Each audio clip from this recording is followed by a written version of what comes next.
Hello बच्चों, कैसे हो आप सब? ठीक है। तो हम लोग JEE CET के प्रोबेबिलिटी चैप्टर ऑलरेडी हमारा चालू है, 4 लेक्चर के आसपास हो चुके हैं हमारे उसमें। अभी नेक्स्ट टॉपिक पे हम लोग चलने वाले हैं आज की वीडियो में। टॉपिक का नाम है बाइनोमियल डिस्ट्रीब्यूशन। Binomial distribution. अब सबसे पहले बता दूं, यह आपको 12th के महाराष्ट्र बोर्ड में एक पूरा चैप्टर था बाइनोमियल डिस्ट्रीब्यूशन के बारे में, पार्ट 2 में। ओके, 7 की 6 चैप्टर था कुछ, तो आप लोगों ने पढ़ा होगा। सबसे पहले बता दूं मैं बाइनोमियल डिस्ट्रीब्यूशन होता क्या है, इसका यूजेस क्या है। जैसे कि अगर मैं आप लोग को बोलूं कि मैंने एक कॉइन फेंका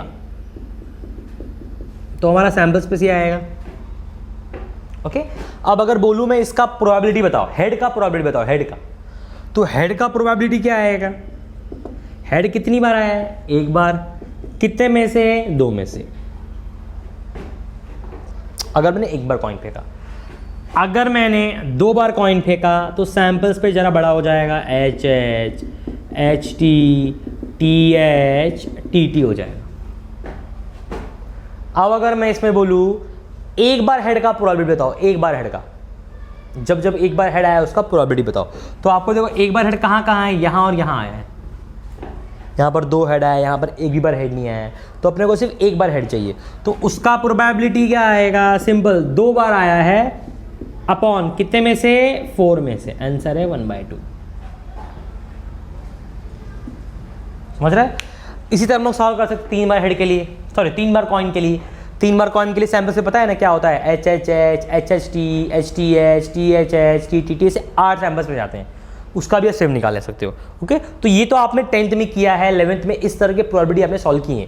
लेकिन 12th में आपने क्या सीखा या अभी क्या सीखने वाले हैं? मान लो हमारा कॉइन का नंबर ऑफ ऑब्जर्वेशन बढ़ गया।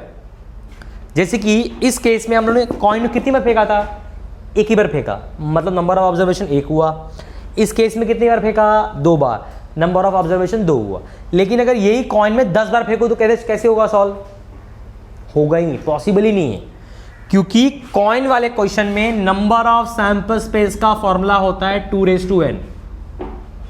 अगर आप एक बार कॉइन फेंकते हो तो 2 यानी आंसर क्या आता है? 2, यानी सैंपल्स पे 2 आते हैं। देखो, अगर 2 बार कॉइन फेंकते हो तो 2 यानी कितना आता है? 4। देखो, वैसे 3 बार फेंकोगे 2 8 सैंपल्स पे आता है। तो उसी तरह अगर आपको क्वेश्चन ने बोला है 10 बार फेंकोगे तो 2 कितना होता है? 1024। आप सॉल्व ही नहीं कर पाओगे। 1024 सैंपल्स पे लिखते लिखते आपको 3 घंटे खत्म हो जाएंगे, तो सॉल्व कैसे होगा? तो ऐसे टाइप के लिए हम लोग क्या करते हैं, ये मेथड फॉलो करते हैं जिसका नाम है बाइनोमियल डिस्ट्रीब्यूशन। डिस्ट्रीब्यूशन हम प्रोबेबिलिटी के लिए यूज कर सकते हैं। ओके, बाइनोमियल का मतलब क्या होता है? आपने सुना होगा बाइनोमियल मतलब जहां पर 2 चीजें होती है वहां पर होता है बाइनोमियल। जैसे कि आप देख सकते हो इस केस में, देखो इस केस में या तो हेड आएगा या टेल आएगा। तीसरा कोई चांस है क्या? मुझे बताओ।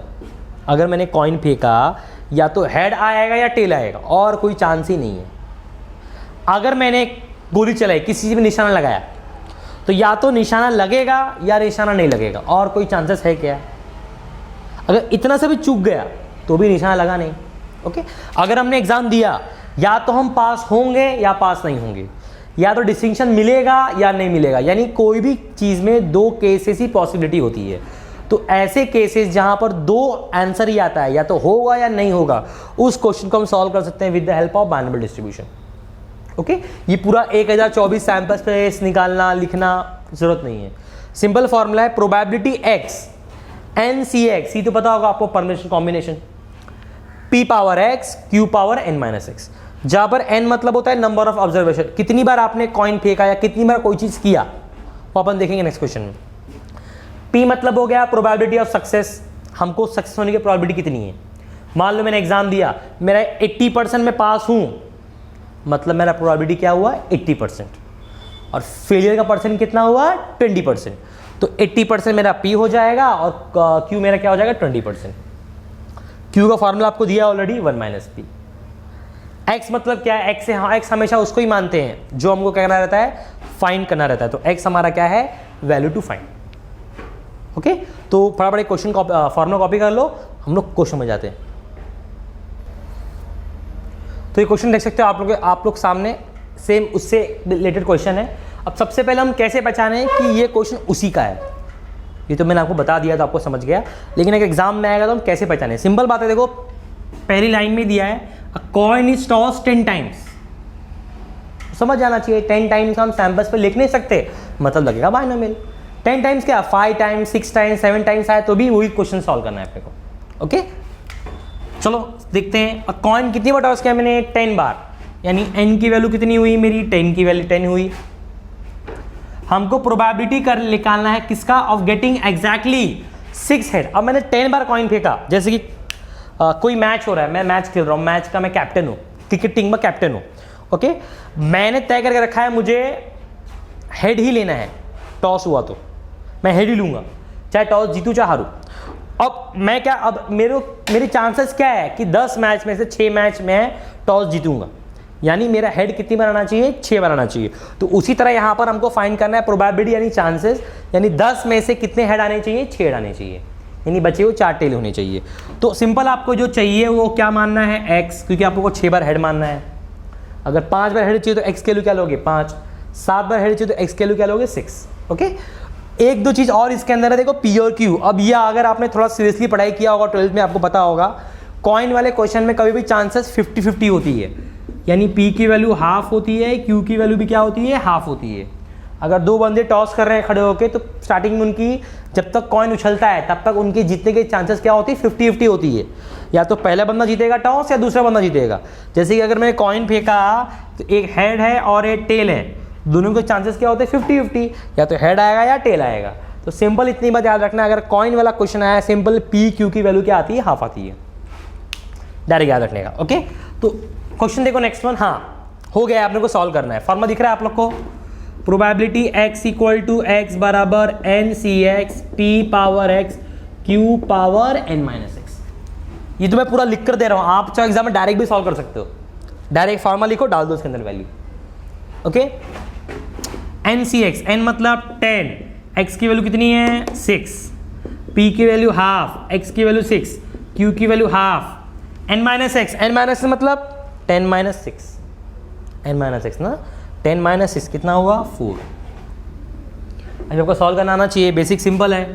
कैसे करते हैं, 10 को 6 बार मल्टीप्लाई करेंगे, 1 2 पीछे की तरफ, 10 9 8 7 6 5, देखो 6 बार हो गया, और नीचे वाले को 1 तक, यानी 6 5 4 3 2 1।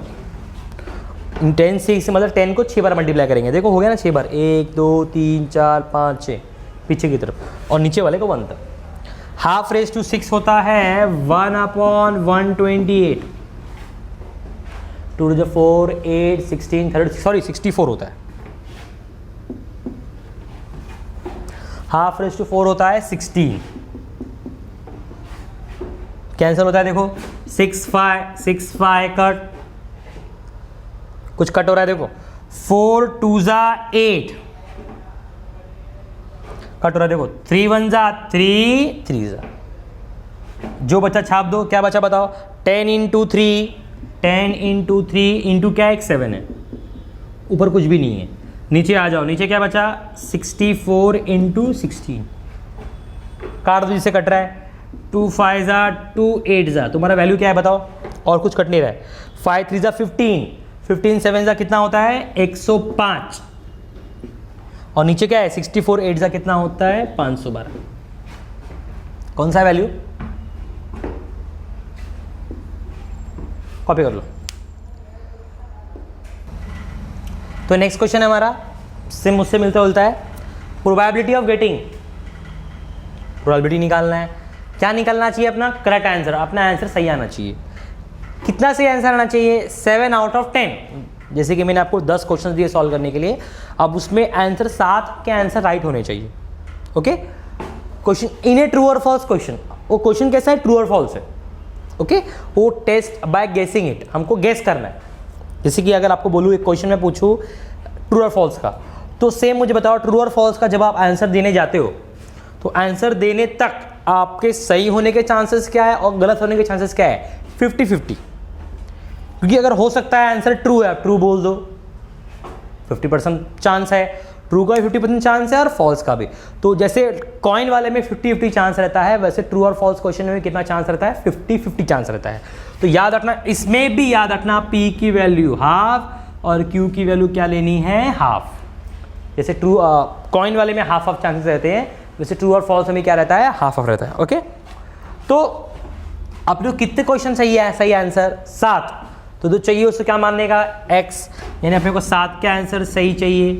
n, total number of observation कितना है, कितने क्वेश्चन हमने अटेम्प्ट किए, 10 क्वेश्चन अटेम्प्ट किए हमने, यानी n की वैल्यू कितनी हुई, 10। ओके, फॉर्मूला लिख लो, probability x equal to x बराबर n C x p power x q power n minus x. n C x मतलब 10 7 10 7, p की वैल्यू हाफ, x की वैल्यू 7, फिर देखो q की वैल्यू क्या आई, हाफ, n माइनस एक्स मतलब कितना, 10 माइनस 7। ओके, अभी मैंने क्वेश्चन ऑलरेडी करा चुके हैं ऐसे क्वेश्चन, आप इसको ट्राई करो। ओके, ऑप्शंस आपके सामने दिए हैं और मुझे कमेंट करो इसके आंसर्स क्या है। ओके, और डाउट रहा तो मुझे कमेंट करना। Thank you very much. Next question हम नेक्स्ट वीडियो में देखेंगे।